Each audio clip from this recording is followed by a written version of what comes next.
করা হয়। আমরা দীর্ঘদিন আন্দোলন করেছি। আমরা এর পরবর্তীতে কি করব?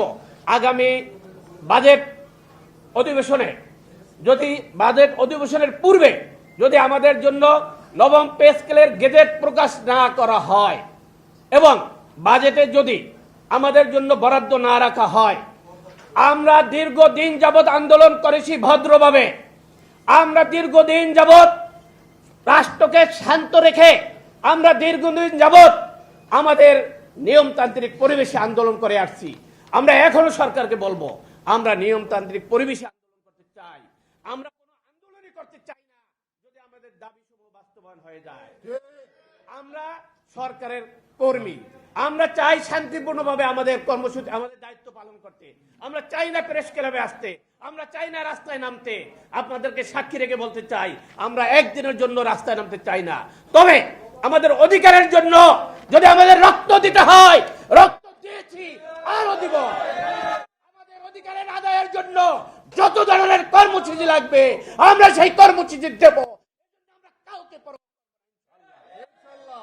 তাই আমি আপনাদের অবগতির জন্য জানাতে চাই, আমাদের দাবি সমূহ যদি বাস্তবায়ন না করা হয় তাহলে আগামী 12ই জুন 2026 শুক্রবার সকাল 10 ঘটিকায় জাতীয় প্রেস ক্লাব ঢাকায় অবস্থান কর্মসূচি পালন করা হবে এবং ওই দিনের কর্মসূচি থেকেই গেজেট প্রকাশ না হওয়া পর্যন্ত ধারাবাহিকভাবে আমাদের কর্মসূচি চলতে থাকবে। প্রিয় ভাইয়েরা, আমি আপনাদেরকে স্পষ্ট বিষয়টা বোঝাতে পারছি কিনা জানি না। আমরা রাস্তায় থাকতে চাই না, আমরা প্রেস ক্লাবে আপনাদের বারবার বিরক্ত করতে চাই না, আমরা কোনো কর্মসূচি দিতে চাই না। আমরা চাই আমাদের দীর্ঘদিনের দাবি বাস্তবায়ন করুক। আমাদের সমস্যার কথা সরকার উপলব্ধি করে আগামী বাজেট অধিবেশনের পূর্বেই আমাদের নবম পে স্কেলের বৈষম্যমুক্ত একটি পে স্কেলের গেজেট প্রকাশ করতে হবে।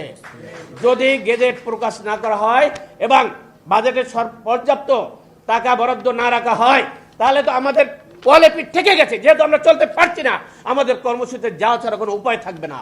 তাই আমি মাননীয় প্রধানমন্ত্রীকে বলবো, আপনি আমাদের আশার আলো, আশার আকাঙ্ক্ষার প্রতীক।